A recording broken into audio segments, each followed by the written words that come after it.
بيريتوان. الجوف بيريتوان في عندنا كثير مصطلحات اساسيه اذا فهمناها صح رح تساعدنا لأكثر. والاساس نفهمها صح هو انه نرسمها بطريقه قابله للتكرار بحيث تقدر ترسمها انت من الف الى الياء بدون مشاكل. الرسمه حاسمها هلا حقرصهم بعدين نشوف النص ونشوف كيف بصير نص بديهي جدا بعد ما نكون مفاهيم واضحه. واضح العجله هون شو عندي؟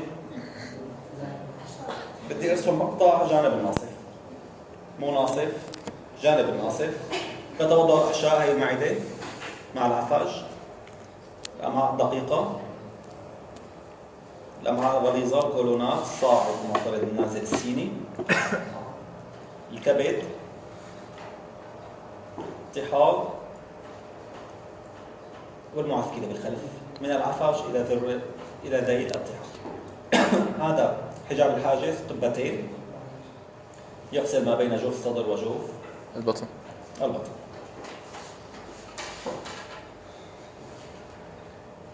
هلا قبل ما بلش ارسم شو مفهوم الغشاء المصري؟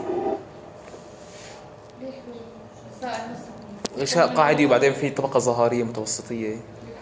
وين مرة معي غشاء مصري لهلا بالتشريح هذا؟ التامور الجنبي. التامور والشأمور او الجنبي. الغشاء المصري قلنا هو سطح الدهان اللي بندهن فيه غرفة من جوا والساكنين جوا الغرفة. نفس المفهوم حننطلق فيه مثل ما انطلقنا بجوف الصدر. جوف الصدر دهنا جنبه من الداخل، جنبه جدارية. الرئة معلقة بتمديدات على الحيط، دهنا الرئة جنبه حشوية، ومنطقة انعكاس الجنبة الجدارية على جنب الحشوية، منطقة انعكاس للوريقة الجدارية على الوريقة الحشوية للجنبة. نفس المفهوم حننتقل فيه، حنطبقه على جوف البطن. جوف البطن شو عندي؟ في عندنا المعدة. أول شيء عندي جدار البطن اللي هو حدوده حجاب الحاجز. تمام، حجاب الحاجز بالأعلى، هذا جدار البطن. القسم العلوي لجدار البطن. مين كمان؟ عمود والعضلات اللي على العمود الفقري. هذا الجدار الخلفي. جدار البطن الأمامي، عمود العضلات. جدار البطن الأمامي، عضلات بطنية. عضلات البطن الأمامي. كل شيء حواليه الغرفة من برا. هذا جدار البطن بأقسامه، أمامي، وحشي، خلفي، علوي. ومن تحت جدار البطن متمادي مع الطابق اللي تحته، مع جوف الحوض. ما في أرضية الحوض السبعيدة شوي. فلا بنفهم تماما كيف انعكس البيريتوان على المستقيم والمثاني وشكل لي حاجزا ما بين جوف البطن وجوف الحوض. نفس المفهوم حنبدأ بوريقة حشوية ووريقة جدارية. الوريقة الجدارية ستبطن والوريقة الحشوية ستغلف. هلا هون بجوف البطن عندي شوية مشاكل صار، لأنه في عالم كانوا لازقين بالحيط. بدنا لهم نقربوا شوي لحتى نكون مع العفج. يلا بسرعة بس. العفج لازق بالمعسكلة، ماسكها مسك ستيل عفجية حول رأس المعسكلة. علاقته مثل علاقة الدولاب والجنط. دولاب كوتشوكة الجنط هو رأس المعسكلة والدولاب هو العفج. الجنط كان على الحيط والعفج لازق فيه. قلنا له قرب شوي تعال لهناك، ما بدي معسكلة، بحب المعسكلة أنا. فمرأة الورشة دهنته. من وين دهنته؟ من وجه واحد فقط. فصار هذا عنصر بسميه خلف البريتوان. صار مدهون وملزق بالحيط، ما انه حر داخل جوف البريتوان. العناصر الثانية الحرة نسبيا داخل جوف البريتوان. بالجدار الأمامي دكتور؟ لا، على الخلفي. معسكلة من وراء. في عناصر حرة داخل جوف البريتوان ما عذبتنا، دهناها من قدام ومن وراء. هلا بنشوف اللبكة هي بالنقلة بين عنصر وعنصر. يعني دهنت الكبد حتى أدهن المعدة، صار في عندي امتداد لوريقتين حشويتين حتى ارجع غلف المعده. هالامتداد بسميه الثرب الصغير. برجع غلفت المعده حتى ادهن الكولون، في عندي نزله وطلعه للوريقات الحشويه شكلت لي الثرب الكبدي. هي بين الاحشاء بشكل خاص. الفكره الثانيه هي العنصر اللي تمديداته جايه من الحيط من وراء، مثل الرئه. كيف الرئه كانت تمديداتها من الحيط من الجانب، والعناصر جايتها الاوعيه والاعصاب من الجدار الخلفي، من الابهار، يعني الشريان المصاريقي. فحتى ادهنها دهنتها ودهنت الشرايين اللي رايحه على الجدار الخلفي. منطقه انعكاس وريقه جداريه على الوريقه الحشويه خلف او حول جذور الامعاء، جذر الامعاء بسميه جذر المصاريقه. المصاريقه هي طيه مغلفة للأوعية المتجهة إلى الحشا، وغالبا ما تكون معلقة على الجدار الخلفي. أكيد هلا هالحكي ما عم تقدروا تتخيلوا نهائيا. وقت نرسمه دخلوا الكهرباء تجي فينا نبلش.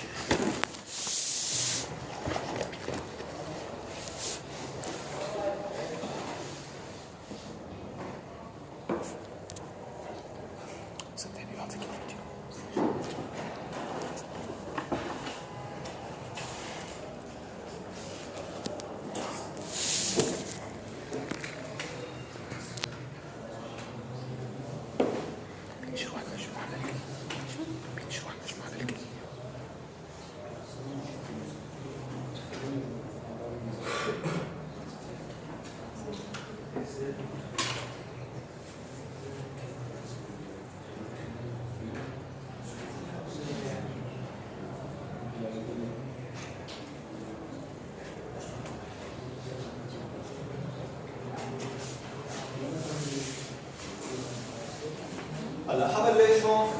هذا جدار امامي وهذا جدار خلفي، وهون حجاب الحاجب. توجيه superior anterior. احنا دكتور هلا اخذين مقطع وعم نشوفه من اليمين او من اليسار. الناصف، مقطع سهمي جانب الناصف.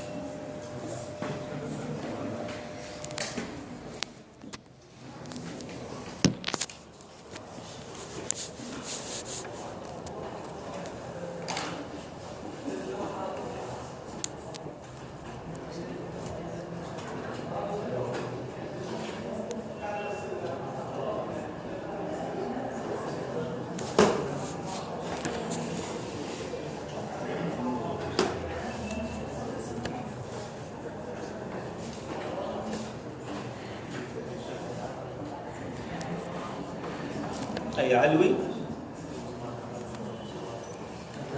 هاي أمام superior anterior. هذا الحجاب حاجز. الحاجز. حبلش بالأحشاء واحد واحد. الكبد،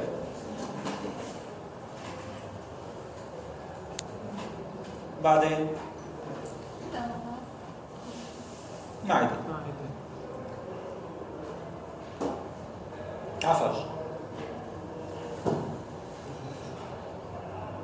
كولون معترض، وأمعاء دقيقة.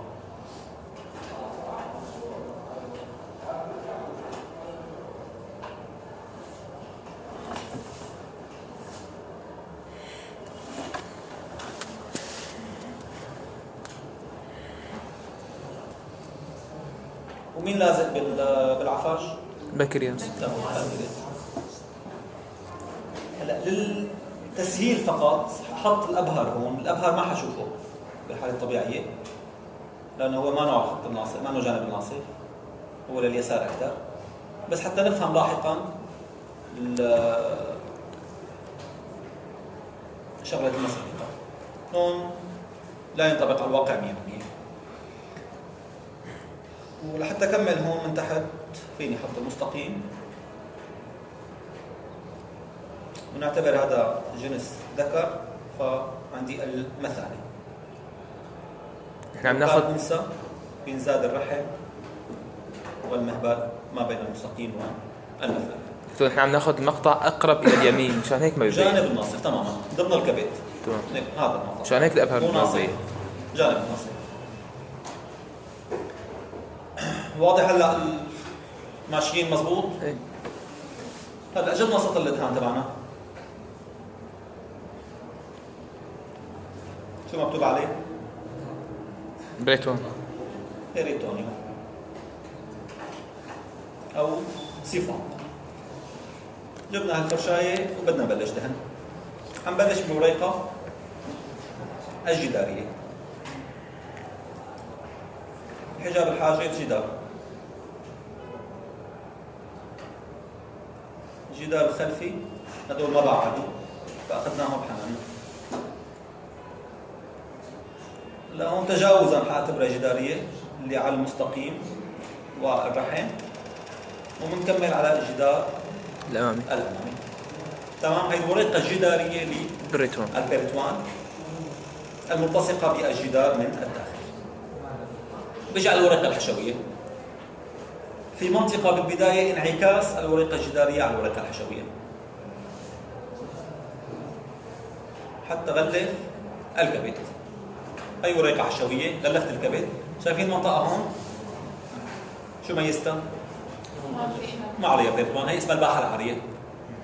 الباحة العارية.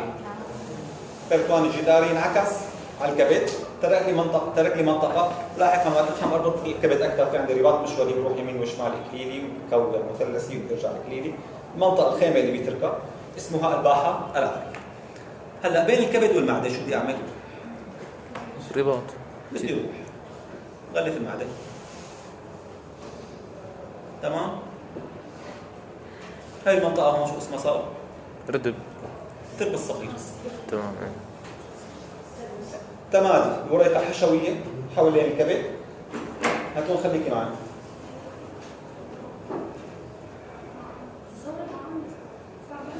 صوري هون وجيبي ورقة ارسمي معي. يلا كل يطلع لورا، ما ضروري التصوير.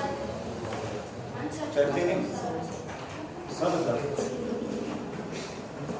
دكتور بنجيبها وظيفة الدرجة. تجيبوا وظيفة كيف هلا الوريقة الحشوية غلفت لي الكبد، انتقلت إلى المعدة لتغلف المعدة. هالمنطقة صار اسمها هون الثرب الصغير. تمادي وريقتين أو طيتين بريتوانيتين ما بين الكبد والمعدة. هلا بدنا نركز شوي هون لأنه الموضوع صار دقيق. الوريقة حتى تروح على الكولون تعمل لها فترة بالبريتوان، تنزل وبترجع تطلع.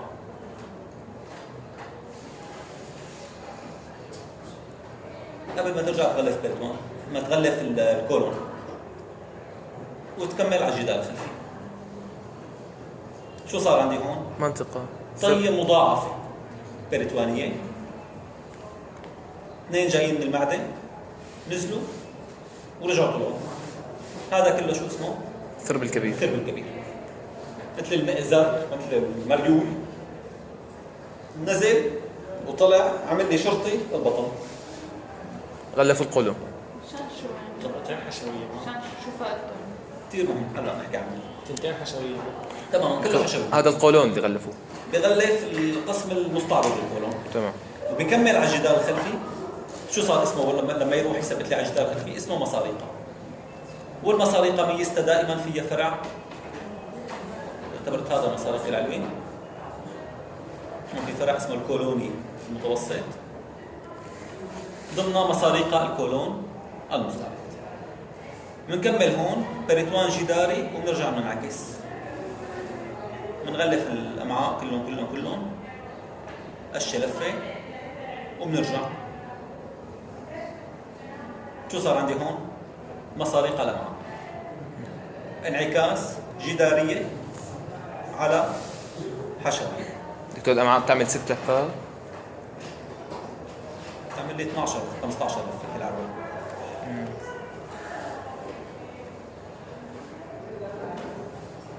يعني هذا العدد مو دقيق للمقاطع. شيء ترسيم. شو صار عندي هلا؟ اسماء. هاي اسمها اربطه تربط الكبد بالجدار. ليش ما سميتها مصاريقه؟ لانه مانع على الجدار الخلفي وما فيها شريان. تمام. لما تكون على الجدار الخلفي وفيها شريان بسميها مصاريقه، مثل مصاريق الكولون المعترض، مصاريق الامعاء او مصاريق الكولون السي. بين الكبد والمعده سرب الصغير. بين المعده والكولون الثرب الصغير. الثرب الكبير. الثرب الكبير. ملاحظ كيف المعده ايش صار عندي؟ الفراغ. فراغ. هذا اسمه الكيس الصغير. هاي المنطقة. تمام؟ هاي اسمها الكيس الصغير أو الجراب الثربي. خلف المعدة. بين الثرب الصغير والكبير. الكيس الكبير شو هو؟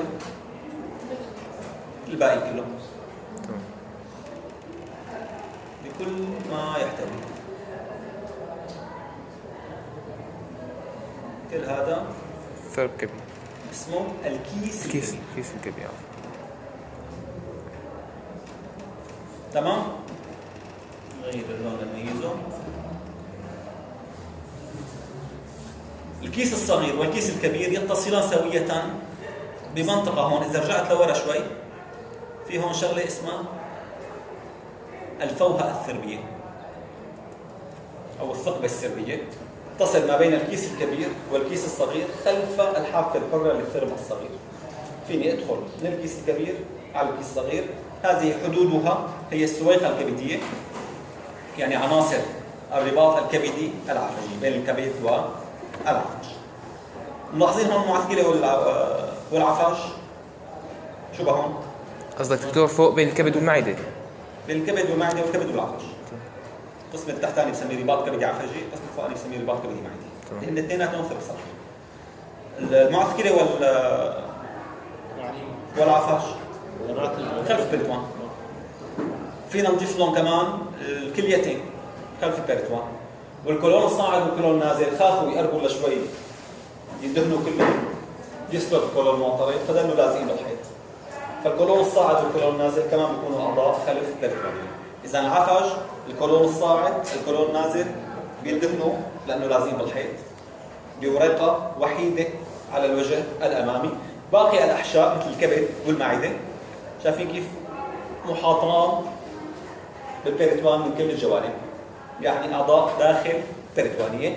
ولاحظوا هنا انعكاس البريتوان بالاسفل ما بين الوجه الامامي للثلث العلوي والثلث المتوسط المستقيم والرحم عند المراه او المثانه عند الرجل. هذا بسميه الردب المستقيمي الرحمي او الردب المستقيمي المثاني. وعند المراه في ردب ثاني هو الردب الرحمي المثاني. منطقه اللي بلف فيها البريتوان. ملاحظين هون بالطابق التحتاني ارضيه الحوض هون. هاي العضله رفعت الشرج فلا يصل البريتوان الى ارضيه الحوض. الحوض بيكون فيه لفافه طينه ما فيها دهان. هاي بسميه تحت البريتوان. خلف البريتوان داخل البريتوان. البريتوان الاكياس مملوءه بسائل دكتور ولا فاضي؟ هلا نفس التعريف الغشاء المصلي. مو كان عندي جانب جداريه جانب حشويه بيناتهم سائل مصلي. تمام. كل هذا هو جوف البريتوان الملون، كيس كبير وكيس صغير. بداخله في سائل مصلي اللي هو السائل البريتواني، كميته قليله يتم ارتشافه بالغشاء المصلي بشكل مباشر. اذا زادت كميته بسميه حبن. حبن بالنون. هون سميناه صباب جنب. بالتانور سميناه سلطان تانوري او صباب تانوري. هون اذا كان عندي كميه من السائل فاول ما حتتجمع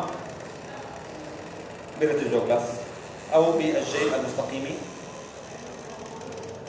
الرحمي. هي المنطقه اخفض منطقه بالبريتوان. اذا زادت كميته حيملالي الجوف البطن وبسميه وقتها حبن. ميزته انه بيكون متنقل، يعني حسب الوضعيه بيتغير محله. هي زياده بالسائل. اذا في زياده بالسائل الحبن له كثير اسباب تشخيص تفريقي تاخذوها لاحقا مستحيلات. اذا بنراجع الرسمه تبعنا نرجع بنرسمها ابيض واسود على السريع.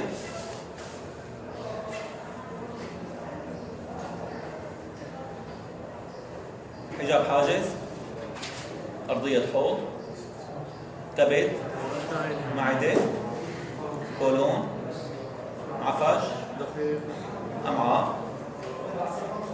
ومعسكري. وريقه جداريه،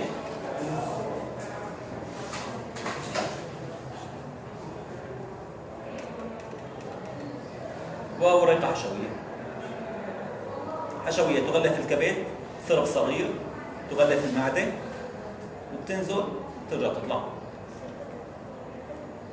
حول الكولون وبترجع مرة ثانية على الجدار الخلفي مصاريق الكولون المعترض. على الأمعاء كمان بتغلف لي كل الأمعاء وبترجع على الجدار الخلفي مصاريق الأمعاء. هون عندي المستقيم والمثانة أو المستقيم والمثانة والمهبل أو والرحم بتساوي لي طياب أو جيوب. ملاحظين هلا هون نرجع للشكل هون مصاريق الكولون المعترض شو عملت لي؟ مساريق الكولون المعترض اللي هم أثنت لي البطن لحجرتين، مسكن فوق الكولون ومسكن تحت الكولون. تحت الكولون.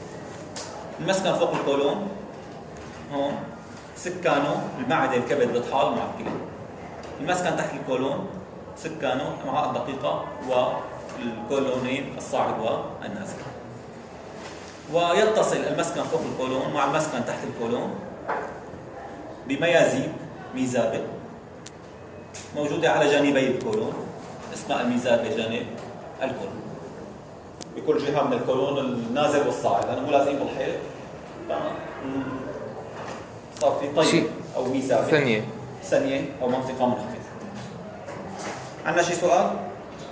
طيب هلا بشوف النص، المفروض صار شيء قابل للفهم.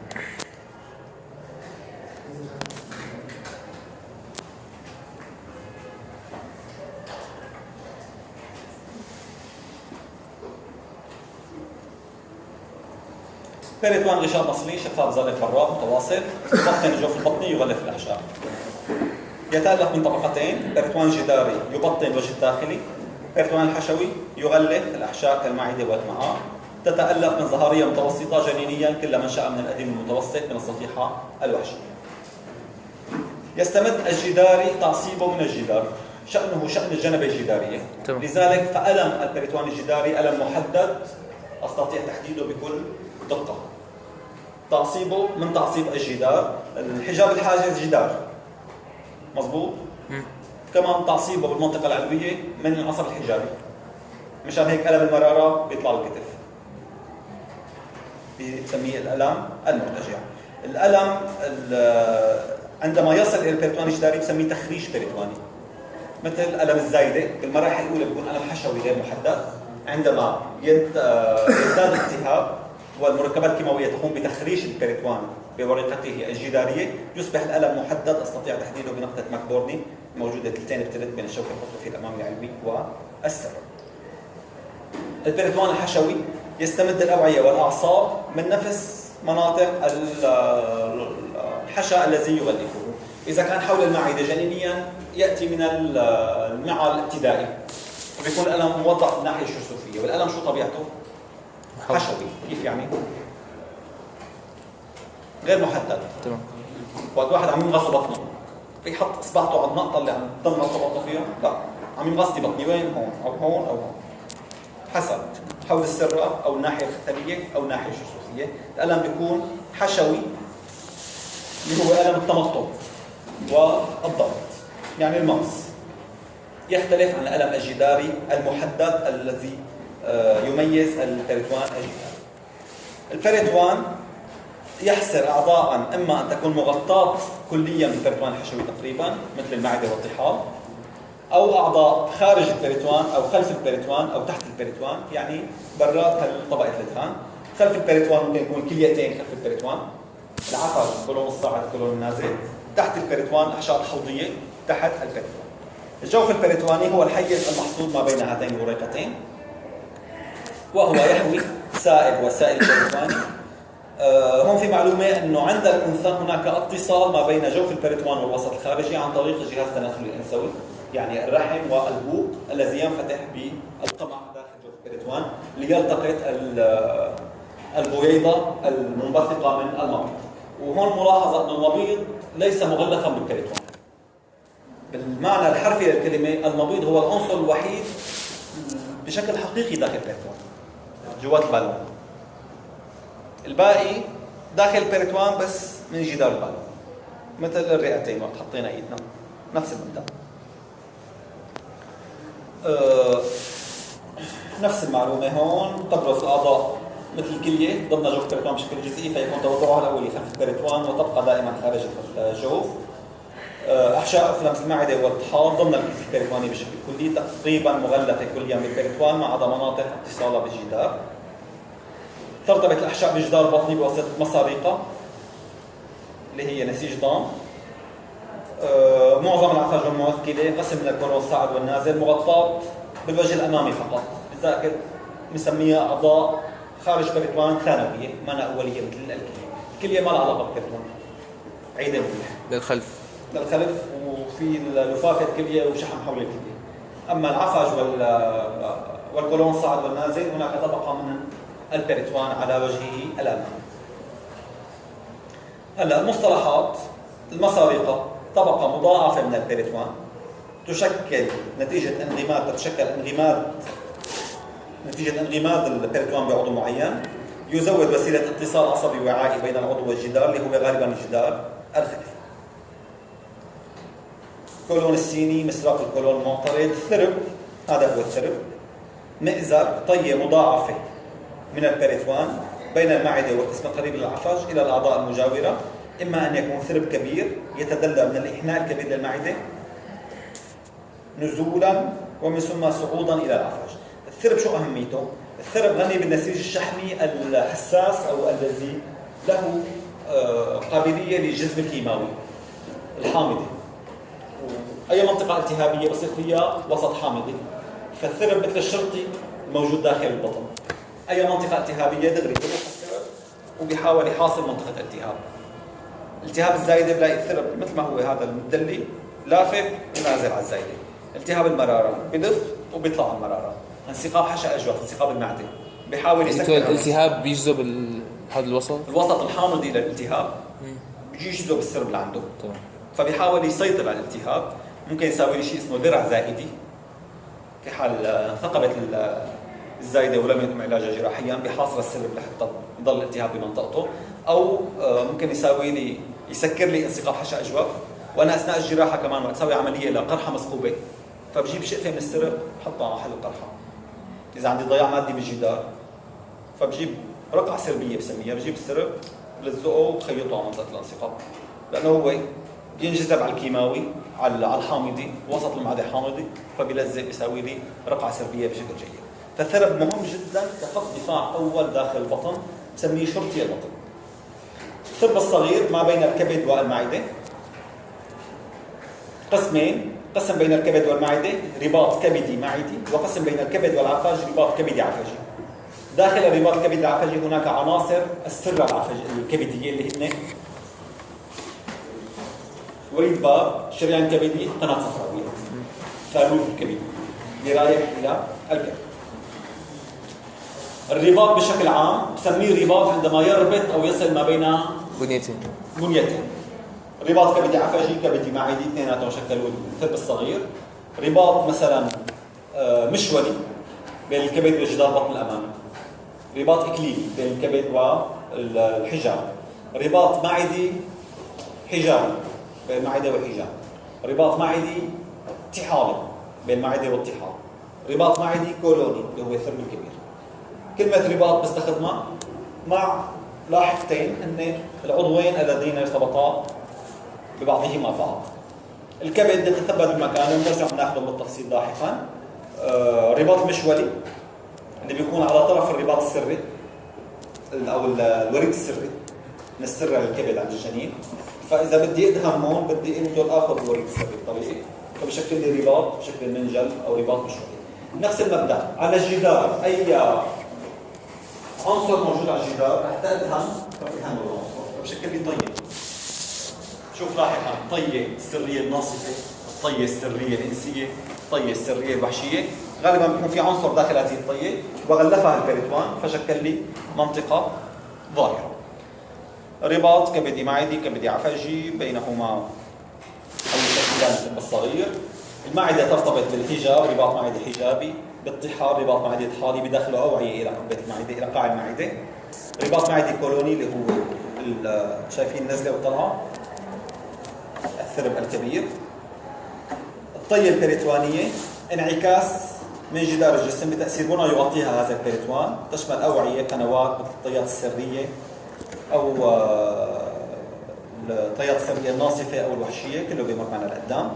مفهوم الردم او الحفره يعني شغله خاصه بالجدار. ردم او حفره منطقه منخفضه بالجدار، مثل هون شايف المثانه على جانبيها في الحفره، جانب المثانه او فوق المثانه جانب المستقيم. هون في عندي ميزابه مو مستعد خلصت المحاضره قصدي على هي التي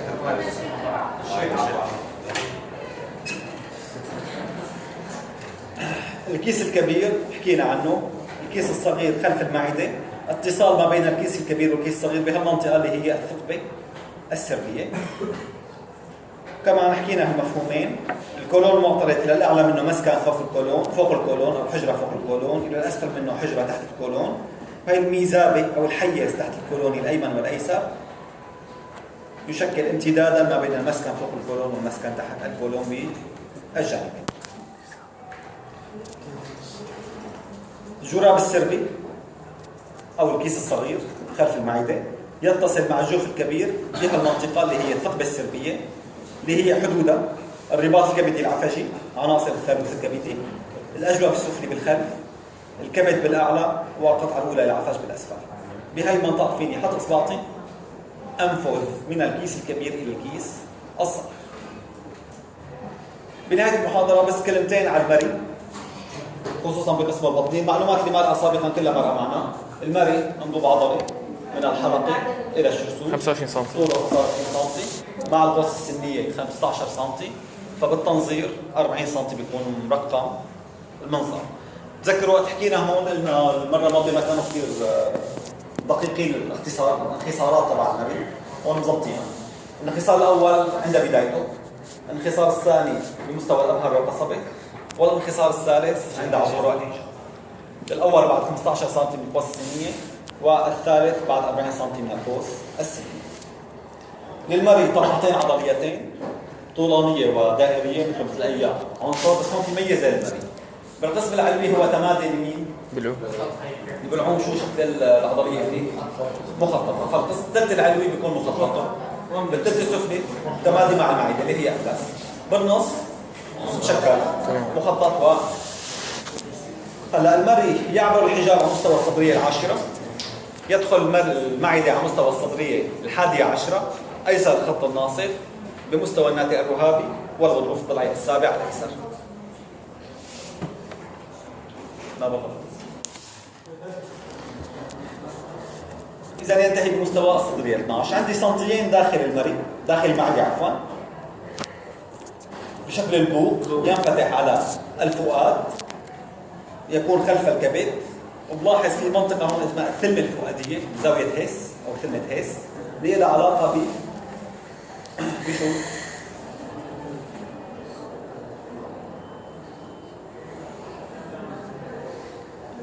ولا شيء؟ زاوية هيس